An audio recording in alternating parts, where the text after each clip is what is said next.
Kita ada banyak pilihan kat Malaysia ni, dan negara Asia merupakan pengeluar utama.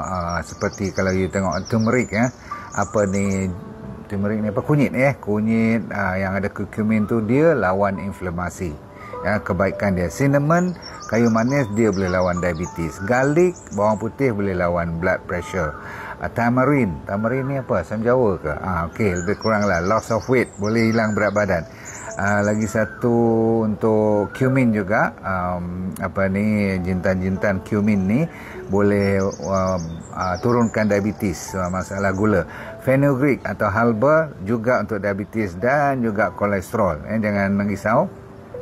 Masalah koriander, kita ambil ketumbar untuk kolesterol juga. Ginger ataupun halia bagus untuk masalah semua usus dan perut. Cardamom, buah pelaga, bagus untuk blood pressure dan untuk sakit-sakit mulut dan gigi ni. Black pepper untuk nak turunkan berat badan lagi. Nutmeg, buah pala, jangan lupa kepada atherosclerosis dan penyakit lelaki. Okey, faham tu. Curry leaf, buah pula. Daun keropole ni untuk rambut.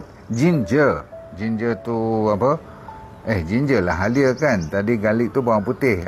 You faham lah. Baik, infection. Untuk siapa yang ada infection, ambil ginger. Kalau you confuse sangat, you check balik dengan D&D Spice tu, kita ada berbagai-bagai